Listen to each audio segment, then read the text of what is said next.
Estamos lançando oficialmente agora o curso Sociedade do Anel, uma jornada comentada. Aí o curso, galera. Todas as aulas estão aí. Você vai poder ler capítulo a capítulo, ouvir. A gente quer muito que todo mundo participe, que todo mundo entre, tá? Não fica de fora, não perde. Mandou R$35 e disse: salve, aquela sua do Primo Borges foi genial. Fiz com IA os logos antigo e novo da banda, trocando o nome para Primo Borges. Dito isso, qual a sua opinião sobre ter tantos bons técnicos, crianças prodígios nos instrumentos musicais e, ao mesmo tempo, tanta música ruim em todos os gêneros musicais em comparado com o passado? Cara, boa pergunta. Boa pergunta. Excelente pergunta. Esse negócio de criança prodígio é uma das coisas mais contraproducentes para a música. Certo? É uma das coisas mais contraproducentes para a música. Porque é algo que se aproxima da... Se você é um cara que se... Como é que eu posso dizer? Que você se amarra em ficar vendo, tipo, criança prodígio, tocando piano, tocando violino, você não gosta de música. Você está perto de um pedo. Certo?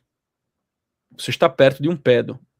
E é um negócio muito triste isso aí, porque você vai vendo, tipo, o jovenzinho que toca, aí, tipo, vai começar, eles vê um monte de retardado, vê eles tocando e fica, ai meu Deus, que lindo, ou então vem a tia espírita e diz, ai, isso é vidas passadas, tá ligado? O maluco ali, na disciplina, desde 3 anos de idade, tomando reguada no dedo, pra porra da tia dizer que é reencarnação, né? Quando você vê vídeo de criança prodígio e você compara, sei lá, com um vídeo de com a gravação ou a performance de um adulto de fato treinado, que foi um dia uma criança prodígio, como sei lá, um André Schiff, um Nelson Freire, ou um Arthur Moreira Lima, ou um Glenn Gould, ou sei lá, todos esses caras foram crianças prodígio, né? Um dia. Só que não tinha essa cultura da criança prodígio youtubizada que tem hoje. Quando você escuta isso, você normalmente as crianças prodígio, elas estão tocando bem, mas não tocam com maturidade.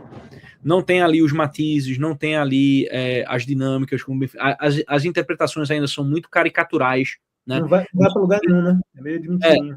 Aquela densidade que você que é o que faz um grande intérprete, certo? Então aí você começa pelo bem do espetáculo, você não tá ali pela música, você tá ali pelo freak show, e você tá usando a criança de freak show. Sabe quem foi uma criança de freak show? Michael Jackson. Vocês começam a dar visibilidade demais pra criança, nesse negócio de habilidades e tal, pá. A criança deixa de ser criança e ela entra no mundo da expectativa dos adultos muito rapidamente. E você vê essas guitarristazinhas de TikTok, pá, menina novinha, aí vai ficando adolescente, o algoritmo começa a premiar esses punheteiro musical, e aí as meninas começam a botar decotinho, começam a botar roupa mais coladinha, tipo, é um negócio assim, é um negócio assombroso, certo? É um negócio assombroso. Então, é foda. Toda vez, volta e meia, alguém me manda um vídeo de YouTube de algum japonesinho tocando Chopin, tá ligado? Tipo, beleza, porra, é impressionante uma criança tocando Chopin, né? Bem e tal, né? Toca melhor que eu, a criança. Mas não tem profundidade de interpretação, tá entendendo? E você tá trazendo a criança para o freak show, né? Dizem que foi isso que o pai de Mozart fez com ele e foi péssimo para a psique dele, né? Dizem, eu não sei, eu não conheço muito bem a vida de Mozart. Mas Beethoven foi uma criança prodígio, e não ficava sendo paradeado aí pelo mundo como uma espécie de circo. Quando vocês transformam a música clássica no circo, tá entendendo? Depois não dá para você reclamar que não tem mais música clássica, né? E isso diz respeito a como é que tem tanta música ruim em todos os gêneros musicais em comparado com o passado. Bom, essa segunda parte da pergunta eu respondo da seguinte maneira. Primeiro, você não sabe tudo o que rolava no passado. Você não tem acesso à música ruim pra caralho do passado, né? Então a gente pega, sei lá, a gente olha para o século XIX, o que é que sobrou? Sobrou Wagner, sobrou Mendelssohn, sobrou Beethoven, sobrou Schumann, né? Sobrou, Liszt, sobrou essa galera, né? Mas você não sabe se tinha alguma merda ali acontecendo, né? Da mesma forma, na música brasileira, se pensa no início do século XX, né? O que é que sobrou? Sobrou Pixinguinha Benedito, sobrou Tia Amélia, sobrou Alberto Nepomuceno, sobrou... Então, realmente, assim, é impressionante, né? É impressionante. Então, a gente não sabe muito bem como era a música ruim, e tinha uma outra coisa. Tinha outro fator. A música não era tão abundante quanto era hoje. Você não podia escutar, você não podia produzir música merda facilmente no seu computador em casa e isso ganhar o espaço sideral, né? Então isso aí também diminuía a exposição do homem à mediocridade, certo? Mas o principal fator que eu acredito hoje ser o responsável por tanta merda musical é ouvintes de péssima qualidade. Ouvintes de péssima qualidade.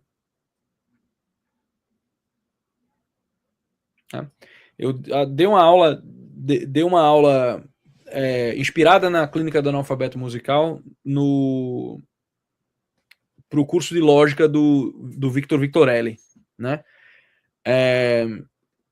E a galera lá sentiu comigo como o buraco é mais embaixo na hora da percepção que é necessária de um ouvinte, né? Quando você pega o Mundo de Ontem, né, do Stefan Zweig, ele fala sobre a atmosfera em Viena. Por que é que os grandes músicos eruditos tocavam em Viena e lá eles eram, tipo, se eu vou bem em Viena, significa que eu realmente venci, né? Por quê? Porque o padeiro que ia assistir o concerto, ele sabia o que ele tinha que escutar. Ele sabia, ele conhecia o tema de todas as sinfonias de Beethoven. E quando ele escutava ele tocado mais legato, mais staccato, ou mais corrido, ou sem tanta dinâmica, ele achava aquilo uma interpretação pobre, né? Quantos de vocês que se perguntam e que falam, tipo, o funk não é música, quantos de vocês sabem solfejar o tema da primeira sinfonia de Beethoven aqui? Sem mentir. Quantos? Tô esperando. Me diga quantos. Sem mentir.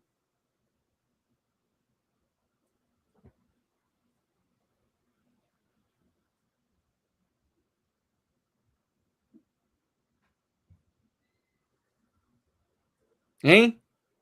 Ninguém responde.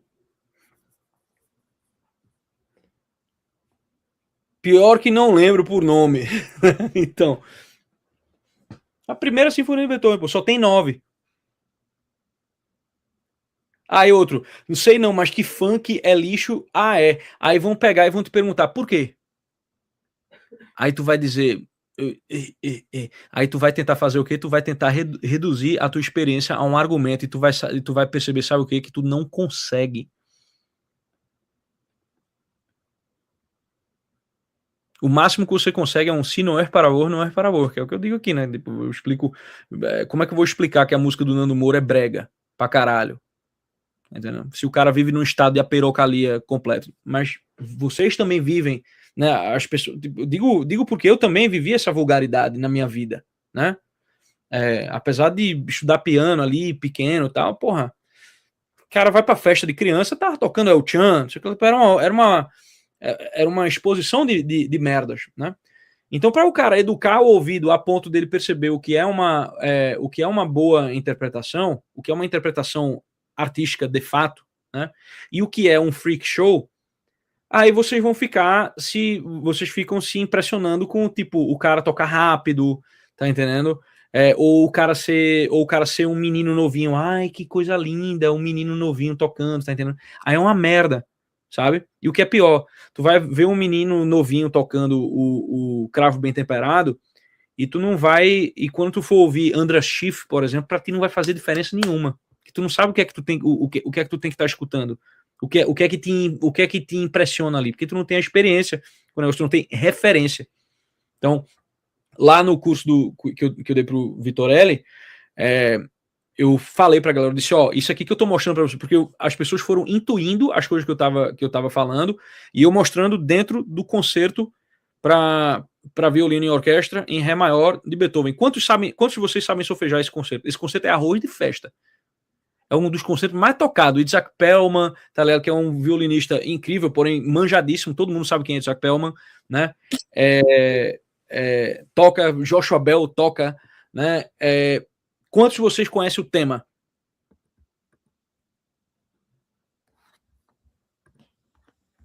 Quantos de vocês conhecem o tema? Não é que passa a impressão dos olhos, mas é uma impressão, né? Então é aquilo. É por isso que nós temos a clínica do analfabeto musical, não é isso, embaixador? Bota aí na nossa TV, por favor.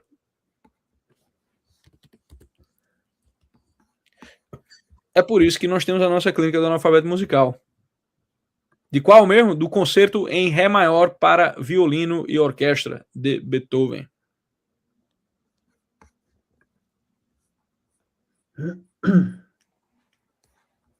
Tá aí, ó. Não tá aí. Não tá aí. Não tá aí. Não tá. Aqui na nossa não tá. Não tá, não. A incompetência dessa administração, dessa moderação. Que eu gosto que você peça, embaixador. Você não pediu, aí eu... Então tá aí a clínica do analfabeto musical, certo?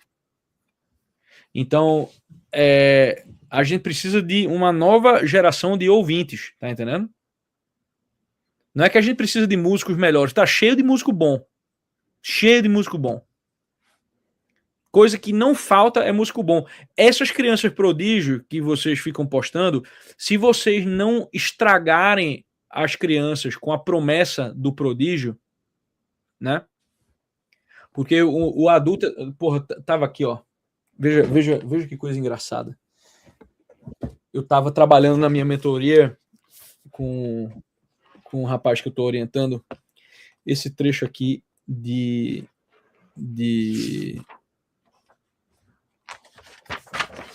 Gustavo Corsão.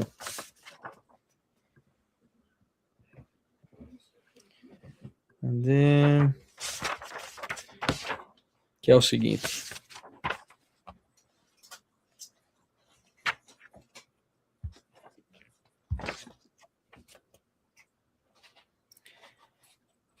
Ele diz: o mundo parece uma enorme oficina de deteriorar o que as pessoas deveriam ser.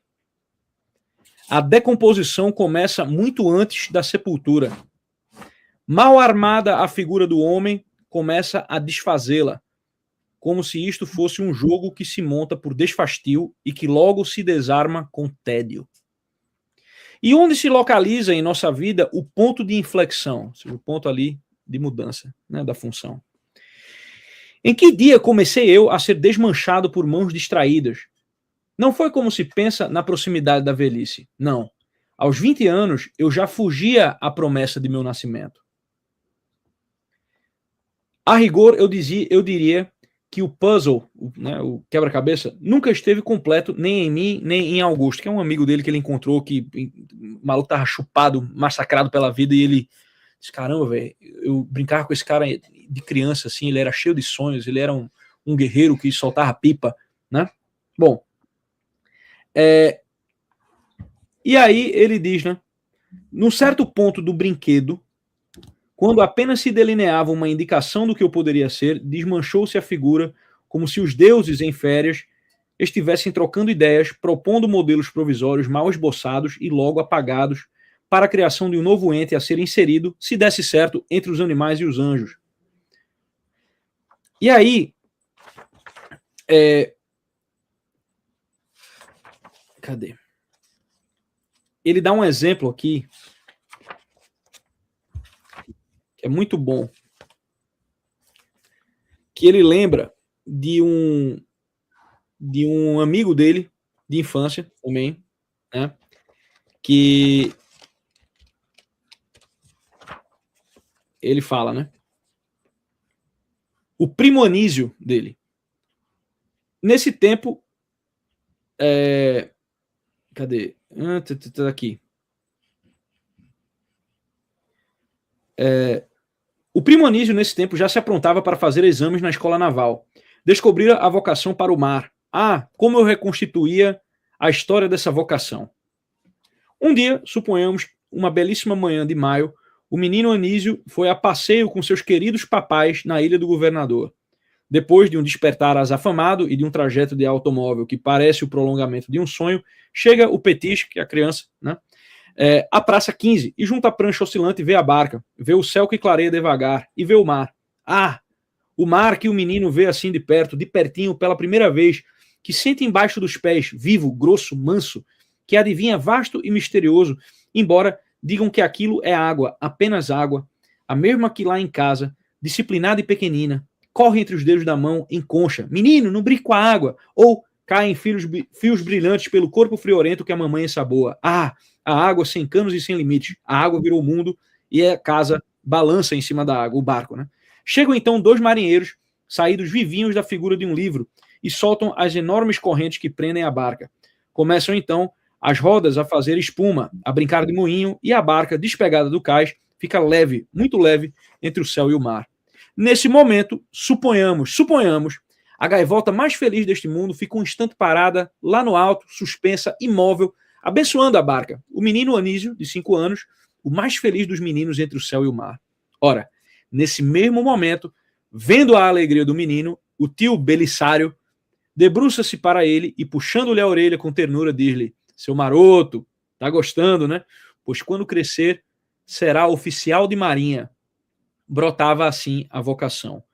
A partir desse minuto, começava-se a falar em marinha e no próprio coração do menino nascia um desejo associado à ideia de marinha, já que esse vocábulo tinha secretas correlações com a barca, o céu e a gaivota suspensa entre o céu e o mar. O gracejo do bom tio pegara. Isso é o gracejo do bom tio, de um tio bem intencionado numa situação completamente idílica, lúdica e bela, né? Imagina o quão pior não é um bando de punheteiro de internet dando like em vídeo de criança prodígio asiática. Certo? Aí ele diz: eu me sentia capaz de escrever em 12 volumes um tratado sobre a influência dos gracejos dos tios nas vocações dos moços. Há sempre um gracejo de adulto no desespero dos moços. Por quê? Porque se riem das crianças e, sobretudo, porque mentem.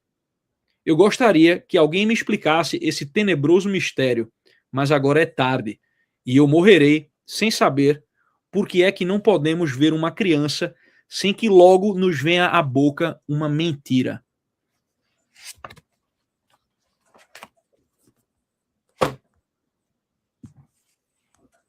Chupa essa pica.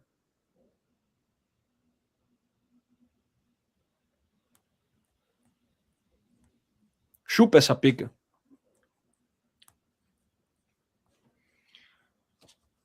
Uma pessoa com um gosto musical maduro, honesto, certo? Não fica se impressionando com um vídeo de criança. O cara se impressiona com Maria João Pires, com Marta Argerich, tá entendendo? O cara se emociona com a escolha que todas aquelas horas e toda aquela vivência humana levou ali a preencher aquele espaço do tempo, naquele beat, naquele espaço do campo musical, o campo de força musical, aquele tom, com aquela qualidade, com aquela dinâmica, com aquela articulação. Né? E para a criança, vocês estão dando que sinal? Venha mais pro TikTok. Ai, que lindo, meu netinho. Né? Virou o netinho que todo mundo queria ter. E que você não tem por quê? Porque o seu netinho tá batendo punheta pra hentai.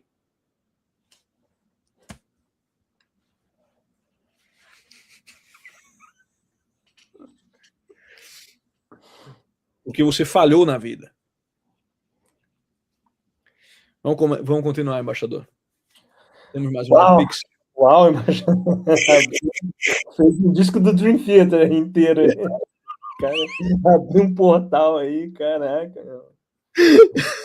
O maluco só pensou de boa ali. Ele já mandou até outros live pics, cara. A gente ainda tava respondendo primeiro. Mas... Vou até pular pro live pics aqui. Cara. Ó, meu maluco aqui, deixa eu ver. É ele mesmo. Aí, ó. Deixa eu botar.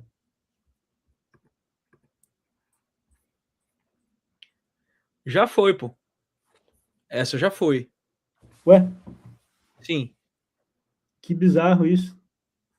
Você tá botando outra? Aquela era de 8,48. Essa é de... Não. Caralho, é que eu printei errada, caralho. É aqui embaixo. Eu vi que tinha sido mais. É que ele fala do Primo Borges de novo. Essa é de 9 p.m. A propósito, farei umas camisetas com os logos do Primo Borges. Minha pergunta sobre prodígios de técnicos, em boa medida, é por conta do meu afilhado de 11 anos. Muito talentoso no piano, ainda que muito preguiçoso e órgão. Aprendeu no Mosteiro de São Bento, em Vinhedo, e segue estudando e tem muito amor pelas questões católicas. Tenho receio de incentivá-la a não ser criança no tempo que deveria. Cara, pare para pensar que pode ser que para ele o piano seja esse brinquedo. Pois é, pô. Cara, se o moleque toca bem mesmo, cara, dificilmente e se não tem ninguém ele. É porque ele tá fazendo o que gosta, pô, é um bom sinal. Deixa ele. Se ele se interessar, se ele quiser fazer, se ele quiser participar de competições e tal, tipo, essas coisas são saudáveis. Tá entendendo? Competições de jovens são saudáveis, saca? Porque é aí que vai que começa a primeira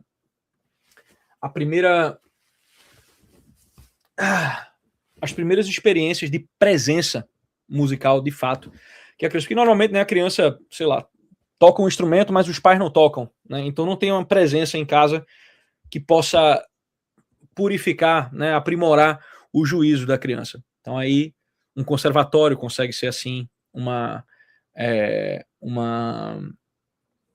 as competições podem ser assim, e tem competição para jovem e tal, tipo assim. É assim que vai saindo um bom intérprete.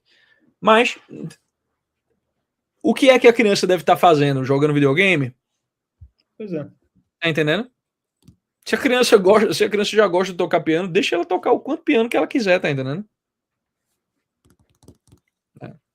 Só não tenta fazer dela o prodígio. Isso aí é que fode muita gente. Conheça a nossa plataforma TV Lisão, onde vendemos vários cursos que não servem para porra nenhuma, mas você vai ficar mais inteligente, ok? Aqui nós temos uma educação helênica.